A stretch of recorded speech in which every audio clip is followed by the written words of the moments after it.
Salut, dans cette vidéo, on va voir comment retrouver ton endurance en natation. C'est une vidéo très importante que beaucoup de monde attend et ça c'est assez rare en fait de voir des pauses aussi longues dans la carrière d'un sportif. On peut les voir par exemple après une compétition très importante comme par exemple la préparation des Jeux Olympiques, les Jeux Olympiques et après il y a une longue pause, une longue transition en termes de récupération, de repos, etc. pour les athlètes professionnels. Mais c'est vrai que là aujourd'hui en termes de natation c'est ce qui arrive à tout le monde. Donc on va voir les solutions dans cette vidéo. Et dans la troisième partie de la vidéo, je vais te donner un petit défi. Alors ce défi-là, il est indispensable. Défi indispensable, alors reste bien jusqu'à la fin de cette vidéo. Donc cette vidéo va se décomposer en trois parties. Première partie, quels sont les problèmes auxquels tu es exposé et auxquels tu n'es pas le seul à être exposé, évidemment. Deuxième partie de la vidéo, on va voir quelles sont les solutions techniques et stratégiques pour reprendre rapidement ton endurance en natation. Il y a 4 solutions clés sur lesquelles il ne faut pas que tu fasses l'impasse. Enfin, dans la dernière et troisième partie de la vidéo, on va voir aujourd'hui ce que tu peux faire pour demain avoir plus de facilité à retrouver ton endurance. Alors avant de continuer, j'aimerais vraiment t'inviter à regarder la première vidéo si ce n'est pas déjà fait. La première vidéo, 28 exercices physiques spécifiques aux nageurs. Tu vas sûrement apprendre plein de trucs et si tu l'as déjà regardé, il n'y a aucun souci. Tu peux entamer cette vidéo avec beaucoup de sérénité. Alors aujourd'hui, tu rencontres peut-être les problèmes suivants. Une grosse galère en termes de préparation athlétique, préparation physique.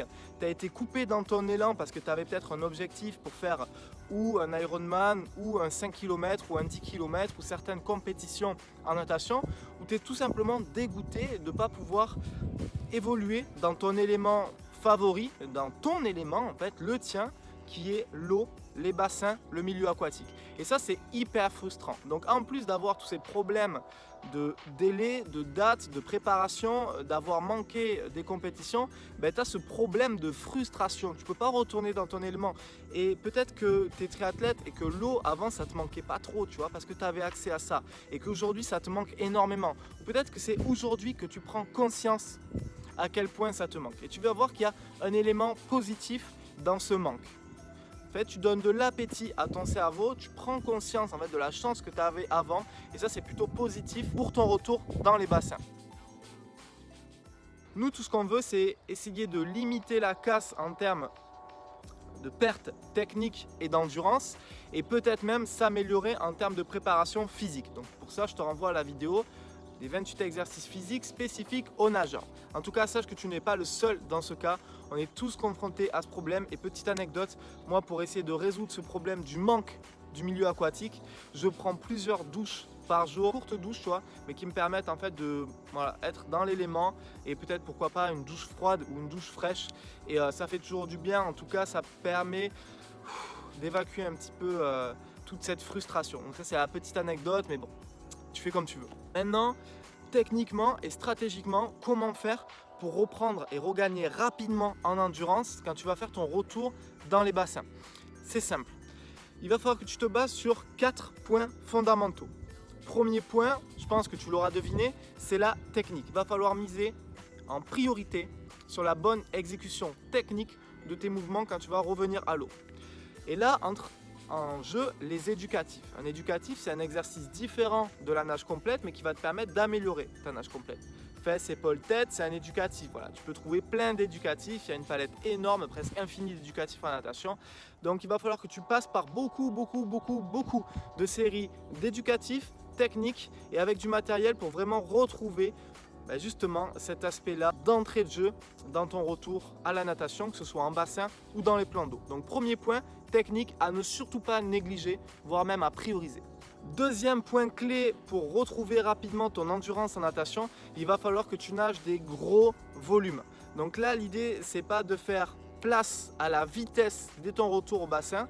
Donc il va falloir peut-être ne pas regarder les chronos dans un premier temps, sur les premières semaines d'entraînement, mais au contraire essayer de booster tes volumes d'entraînement, beaucoup de grosses séries. Si tu es habitué à nager, je sais pas, 3 km par entraînement, il va falloir que tu arrives à digérer des séries de 3 fois, 4 fois, 5 fois 400 mètres, des séries 2, 3 fois 800 mètres, avec du matériel, en variant un maximum du matériel, en étant concentré sur ta technique, peut-être des 1500 mètres, beaucoup de volume dans tes premiers entraînements et dans tes premières semaines d'entraînement si tu veux retrouver une bonne capacité d'endurance rapidement. Troisième point clé, le crawl sera ta nage favorite pour le retour au bassin. Pour ton retour au bassin, il va falloir, comme je t'ai dit, avoir une bonne technique et aussi nager beaucoup. Et le crawl, en fait, ça va être ton meilleur ami pour ça. Parce que le crawl, c'est une nage qui n'est pas très énergivore. Dans l'ordre, en fait, on a la brasse, le papillon en première position, en fait, qui sont en train un petit peu de s'équilibrer. Et puis ensuite, tu as le crawl et le dos qui est très peu coûteuse en énergie. Mais le crawl n'est pas très coûteux en énergie. Et si tu le nages bien, tu peux te permettre de le nager vite sur de très longues distances. Donc déjà, pour le simple fait de nager beaucoup et d'avoir un gros volume d'entraînement, le crawl est ton meilleur ami. Le crawl, elle va te permettre trois choses. La première chose, c'est de nager de très longues distances, en amplitude, en souplesse, sans trop te fatiguer. La deuxième chose qu'elle va te permettre, c'est de casser des barrières chronométriques, comme par exemple nager moins de 1,45 sur tes 100 mètres en série, nager moins de 1,30, nager moins de 1,20. Voilà, le crawl, ça va te permettre de casser des barrières chronométriques. Et troisième chose, de casser des barrières psychologiques, donc des plafonds de verre. Typiquement pareil sur des genres de séries chronométriques ou alors sur un chrono en compétition ou alors sur une certaine distance, etc. Le crawl, nager avec une très bonne technique en s'appliquant, et le crawl, nager sur de longues voire de très longues distances pour ta reprise. Quatrième point clé, c'est les 4 nages.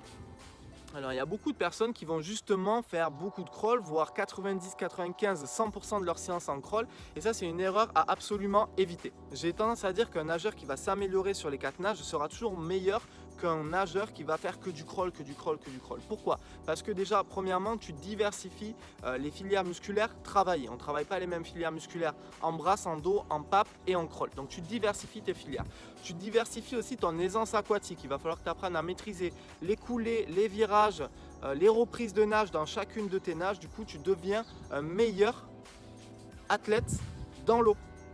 Donc tu deviens plus aquatique. Très important également pour prendre en caisse en cardio et justement développer ton endurance, parce que tu es sur un changement de rythme, un changement de nage, un changement aussi dans ta zone de confort, et donc les 4 nages indispensables. Tu vas essayer d'apprendre le papillon, tu vas essayer de te mettre à niveau avec tes 4 nages, pape, dos, bras, crawl, et tu vas essayer de consacrer les 40% de tes séances ou de tes premières semaines d'entraînement à développer tes 4 nages et à nager en 4 nages. Donc il va y avoir cette prédominance du crawl, et à côté il y aura aussi beaucoup de 4 nages sur des volumes peut-être un peu plus bas, 8 x 54 nages, 8 x 104 nages, mais qui vont être présents dans ton entraînement, qui vont te permettre également d'améliorer ta capacité d'endurance et un retour rapide vers ta meilleure endurance en natation, voire même peut-être plus.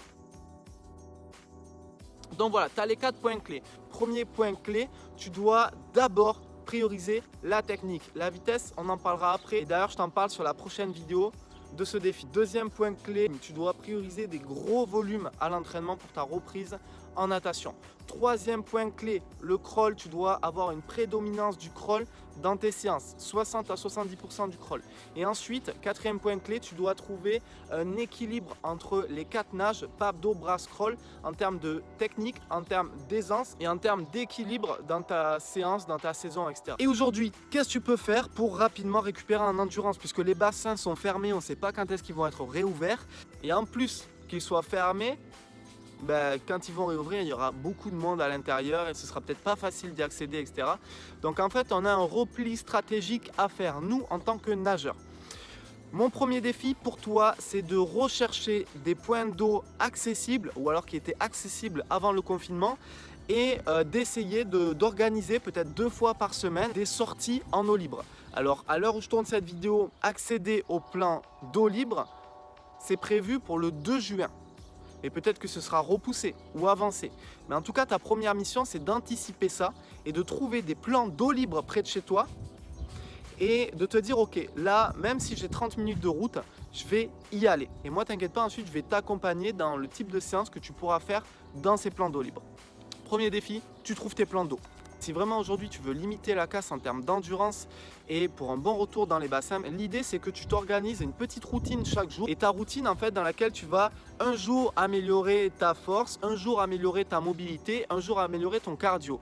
Donc je t'ai déjà partagé une vidéo avec 28 exercices répertoriés pour que tu puisses essayer de te fixer une routine quotidienne, ou alors ça peut être une fois tous les 2 jours ou 4 fois par semaine ou 2 fois par semaine, mais le plus souvent possible, essayer de prendre 20, 30, peut-être 1 heure en fonction de l'énergie que tu as pour justement travailler une fois ta force, une fois la mobilité, une fois le cardio, dans cet ordre-là, améliorer ton athlétisation et tout simplement gagner ou en force ou en souplesse ou en cardio pendant cette période où on n'a pas accès à l'eau. Voilà un petit peu tous les éléments que je peux t'apporter pour un bon retour dans les bassins. Dans la prochaine vidéo, je te parle de la vitesse. Comment rapidement retrouver sa vitesse en natation. Pour les nageurs qui étaient capables de faire moins de la minute sur un 100 mètres ou qui nageaient peut-être, je sais pas, 54 sur un 100 nage libre, je vais vous donner la méthode des coachs de natation pour retrouver sa vitesse après une longue période de pause. Et donc pour ceux qui nageaient peut-être, je sais pas, une 30 ou qui étaient fiers de leur allure et qui angoissent un petit peu à l'idée de ne pas la retrouver, sachez que vous pouvez être rassurés. Si vous faites les choses dans l'ordre, vous allez pouvoir retrouver votre vitesse et peut-être même l'améliorer par la suite, et ça on le verra dans la 4e vidéo. 4e vidéo, on parle de devenir meilleur qu'avant grâce à un bon retour dans les bassins. Voilà, c'est l'occasion de faire un reset, il faut toujours voir le point positif et je te partage tout ça dans les prochaines vidéos. C'était Malcolm de Apprentissage Natation, je te dis à très bientôt, ciao ciao, bye.